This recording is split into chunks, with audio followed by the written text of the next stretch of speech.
Welcome back to my channel. I'm Traben, and today we're doing 10 for the End.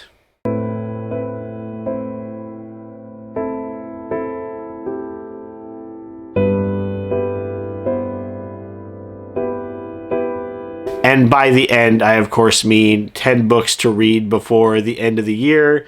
Nothing as dramatic as it sounds. Some of these I've already started and others are going to be rather quick reads, but I wanted to talk about the books that I want to finish out before the end of the year and a little bit about why I want to read those particular books. We'll start with the books that are on my 24 for 2024, beginning with A Crane Among Wolves, which I've already gotten started. I'm about, 20 pages in or something like that. And this is a Korean period drama. I mostly picked this up based on reputation and hype, but also because it's exploring a time and place in East Asian history that I'm not overly familiar with. I feel with Japan in particular, I'm fairly knowledgeable and comfortable with the different eras and things like that, but not so much with Korea. And I wanted to get something that would have a little bit of that flavor to it, a little bit of that history sprinkled in to get a sense of that time and that culture. This book does start with an author's note that kind of doubles as a content warning about King Yeonsan and how he was considered the worst tyrant of Korean history and ruled from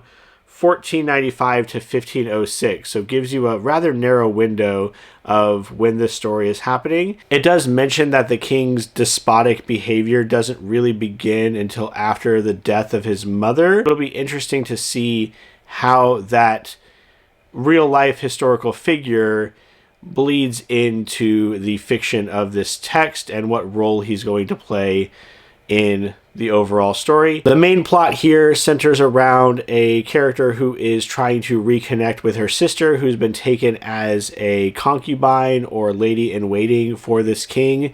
And in the first few chapters, we've already seen her try to plan on just getting to talk to her sister and how might she be able to accomplish that. So a story of siblings, a story of history that I'm not familiar with. It sounded very intriguing. Fairly confident that this one's going to get done before the end of the month, definitely by the end of the year. My second book is my last read for my 24 for 2024, and that is The Reappearance of Rachel Price by Holly Jackson. Holly Jackson is, I think, one of the last authors whose books I picked up and I read it in a single day. It was so captivating and gripping. The mystery was so fun. And the prose was fairly light. These are generally considered YA series or YA titles. And so it wasn't difficult to get through, but the story also hooked me and kept moving forward in a very nice pace. So I'm hoping for the same here. This story is sort of a reverse disappearance story or murder mystery story where the protagonist's mother reappears after having been lost for several years, after being missing for several years, amid a documentary being filmed about her disappearance. And the story the mother gives, according to the blurb of the book, is unbelievable in the sense that the protagonist cannot believe that this is what has actually happened. And so there's some mystery about what actually happened to the mother and why is she reappearing now. It sounds like a very interesting twist on the typical lost character or missing person story. So another one that I was very excited to pick up, and I don't imagine is going to take too terribly long to get through if it's anything like the last few Holly Jackson books I've read. Books 3 through 6 on this list are going to be the subject of my December vlog because they are all murder mysteries that take place around Christmas. We have Christmas Crimes at the Mysterious Bookshop. This one is interesting because it's a series of short stories that were created for this very famous bookstore as a Christmas gift to their patrons and their customers. And these stories have never been in print before until now that they've collected them.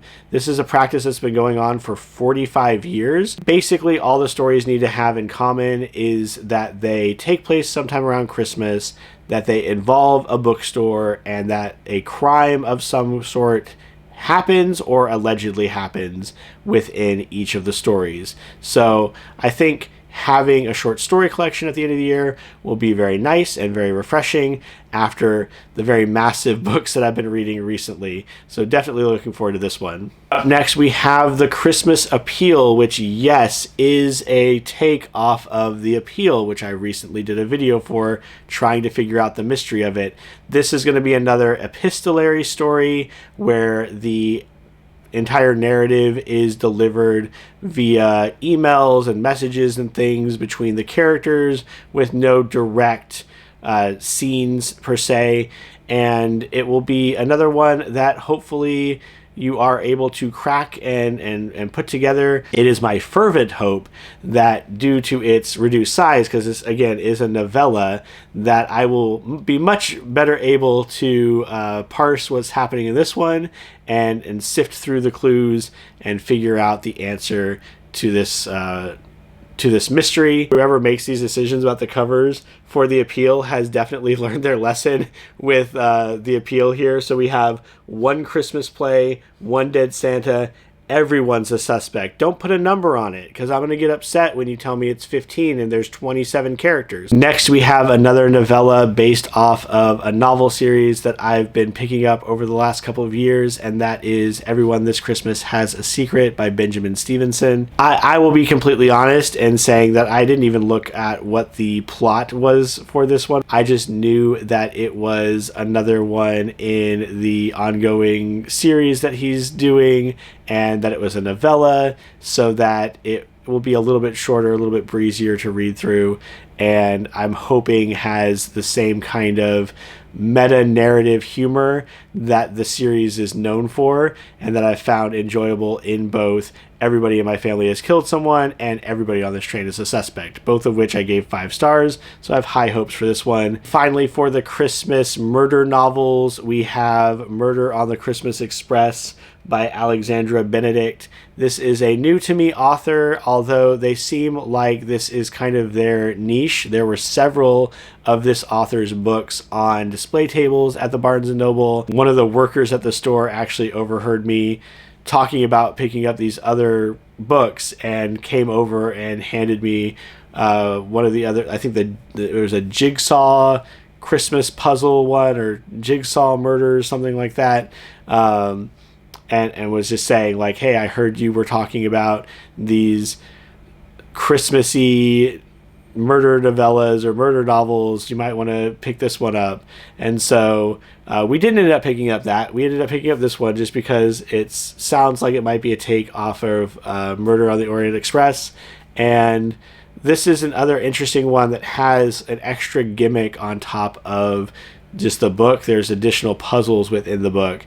So I'm not going to talk about it here, but I'm very much looking forward to this, although it'll probably be the last one on my list because it is a full-size novel and because it's not built off of something that I've already read before, so I really want to get through the more familiar titles first. Next, we have a title that I don't have because I literally cannot have it yet, and that is to read Wind and Truth before the end of the year. 2 or 3 chapters a week are being released on Reactor Magazine's website, along with the Macmillan audio from the audiobooks. And so I've already gotten through the first 15 or so chapters, which is good because this is going to be the longest Stormlight Archive book so far, at almost 500,000 words.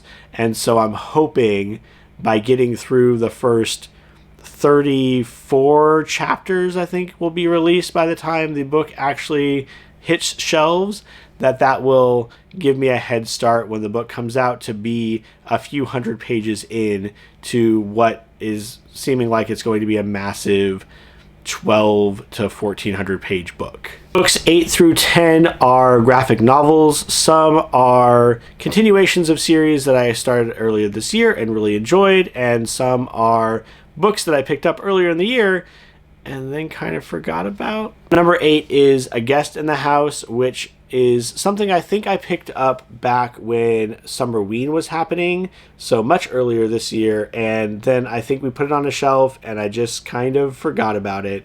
This is a horror story, I believe, a ghost story that is also dealing with grief.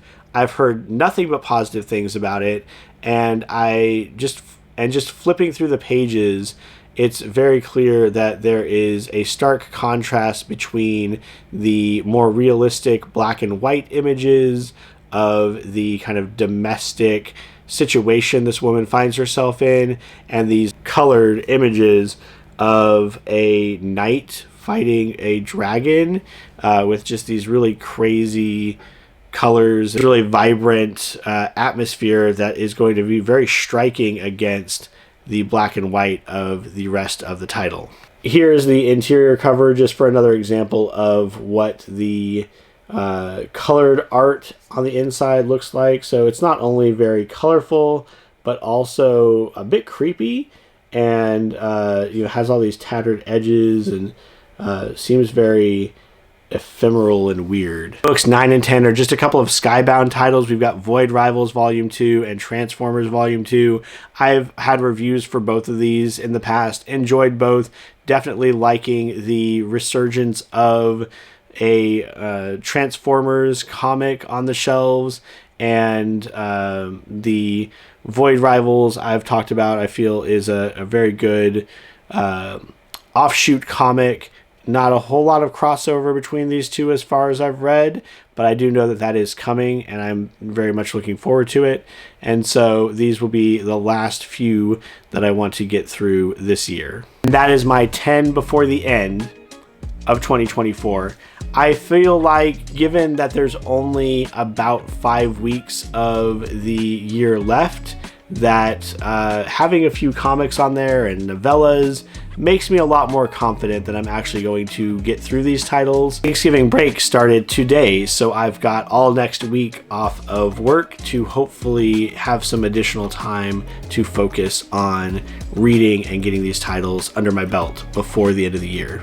What are you reading right now that you're excited about? Are there any challenges you set for yourself at the beginning of the year? How are those challenges going? Let's just check in and talk about our reading journeys down below and how we're doing, and just get some ideas going, get some recommendations flowing. So help our channel out by hitting the like and subscribe buttons below. As always, I hope your reading journey is going well. I hope you are tackling those challenges and reaching those goals. And until the next one, take care.